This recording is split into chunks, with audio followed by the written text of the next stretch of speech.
Oi pessoal, sejam bem-vindos a mais um vídeo desse canal. O caso de hoje vocês me pediram aqui nos comentários e eu trouxe para vocês a história inteira, toda certinha. E esse caso aconteceu aqui no Brasil. Exatamente, temos uma história brasileira. E se chama o caso Richthofen. Provavelmente eu tô falando errado. Esse caso começa em outubro de 2002, no bairro Campo Belo, na zona sul de São Paulo, na noite do dia 31. Bem na época do Halloween, ocorreu esse crime que abalou o país. E foi aí que começou o caso de Richthofen. Manfred e Marisia von Richthofen foram atingidos diversas vezes na cabeça por dois agressores, Daniel e Christian Cravinhos, que logo depois ficaram conhecidos como os Irmãos Cravinhos. E todo esse caso chocou o Brasil porque esse crime tinha sido planejado e comandado pela filha do casal, a Suzanne von Richthofen, que na época tinha 18 anos.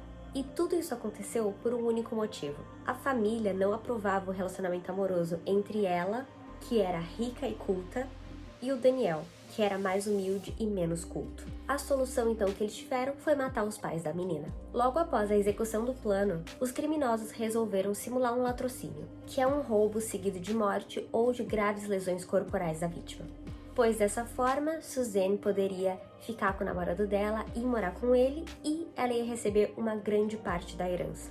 E para isso contaram com a ajuda do irmão do Daniel, o Christian. Na noite do crime, Suzanne abriu a porta de entrada da casa para que os dois tivessem acesso à residência. A partir daí, baseados nas confissões do júri, Suzanne teria subido no segundo andar da casa e, após verificar que seus pais já estavam dormindo, chamou os irmãos Cravinho para cometer o homicídio, executando duros golpes na cabeça das vítimas. Vamos falar um pouco da família von Richthofen. O pai era um engenheiro alemão, a mãe era uma renomada psiquiatra, e a base familiar era constituída numa educação rígida. Pelos relatos dos vizinhos, a família era muito discreta e dificilmente faziam festas na residência. Suzanne, aos 18 anos, cursava direito e falava 3 idiomas. Suzanne e os irmãos Cravinho planejaram todo o crime. Na noite do crime, Suzanne e Daniel levaram seu irmão Andreas, que na época tinha uns 15 anos, para uma lan house. Assim que deixaram eles lá, Christian, que estava perto do lugar, entrou no carro de Suzanne e os três foram para a mansão Richthofen. O vigia percebeu que a Suzanne chegou na casa dela por volta da meia-noite. Ao chegarem na casa, Suzanne abriu a porta para os irmãos, que já estavam com as barras de ferro na mão,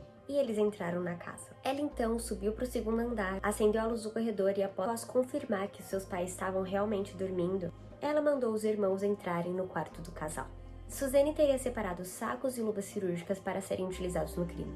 Daniel golpeou o pai, enquanto Christian golpeava a mãe. Ambos sofreram graves golpes na cabeça até a morte. Foram constatadas fraturas nos dedos da mãe, que teria tentado em vão se proteger, colocando a mão na cabeça. A violência desses golpes impediu qualquer reação do casal. A cena do crime foi tão cruel que ainda tinha uma toalha toda suja de sangue enfiada na boca da mãe. Segundo Christian, a vítima parecia fazer sons tipo roncos, o que fez ele achar que ela ainda estava viva e terminar o trabalho. Então, logo depois que eles verificaram que os dois realmente estavam mortos, eles reviraram o quarto inteiro e colocaram uma arma de calibre 38 ao lado do pai, sendo que a arma já era propriedade dele. No momento exato do crime, não se sabe onde que a Suzanne estava, mas acreditam que ela devia estar no andar de baixo esperando tudo aquilo acabar. Porém, algumas investigações apuraram que a Suzanne estava com os irmãos Cravinho no momento em que colocaram a toalha na boca da mãe. E além disso, ela forneceu os sacos plásticos para eles depositarem as roupas sujas, as barras de ferro e tudo que eles usaram no crime e descartaram, e esse material nunca foi encontrado. Como parte do seu plano, a Suzanne, com uma faca, abriu uma maleta do seu pai, onde ela sabia que ia encontrar dinheiro. Ela pegou R$ 8.000, 7.000 euros e $5.000, além de algumas joias pertencentes do casal, numa tentativa de forjar um latrocínio. E uma parte desse dinheiro foi entregada a Christian pela sua participação no crime. Após a execução, Suzanne e Daniel passaram para a última fase do plano: produzir um álibi. Após sair da mansão, eles deixaram Christian no apartamento dele e foram para um motel na zona sul de São Paulo. Lá eles solicitaram uma suíte presidencial de R$ 300 e Daniel pediu uma nota fiscal disso, com a intenção de criar um álibi. Só que isso só prejudicou os dois. Por cerca das 3 da manhã, o casal sai do motel e vai buscar o Andrés na lan house. Assim que pegaram o irmão, os três foram até o apartamento de Daniel e por volta das 4 da manhã, Suzanne e Andrés voltavam para casa.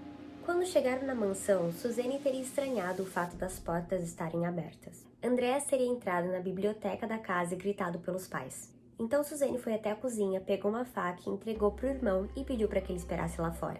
Nisso, ela ligou para Daniel e se juntou ao irmão, enquanto Daniel acionava a polícia. Ele acionou a polícia e requisitou uma viatura, pois havia suspeita de assalto na casa da sua namorada. No momento em que chegou as viaturas e a polícia militar, tomando todos os cuidados possíveis, ouviram os relatos de Suzane e Daniel e depois entraram na casa. E eles perceberam que a casa estava completamente organizada. Só o quarto do casal que não estava. E assim, no quarto, eles encontraram os corpos dos pais deles, com severas lesões na cabeça. E então os policiais desceram e tomaram todo o cuidado do mundo para contar para eles que os pais estavam mortos. E logo após contar o que tinha acontecido, o policial Alexandre Boto estranhou a frieza de Suzane quando eles contaram. Ela reagiu tipo: o que eu faço agora? Qual o procedimento? E logo depois disso, o policial sabia que tinha alguma coisa de errado ali. E ele isolou toda a casa para que se preservasse a cena do crime.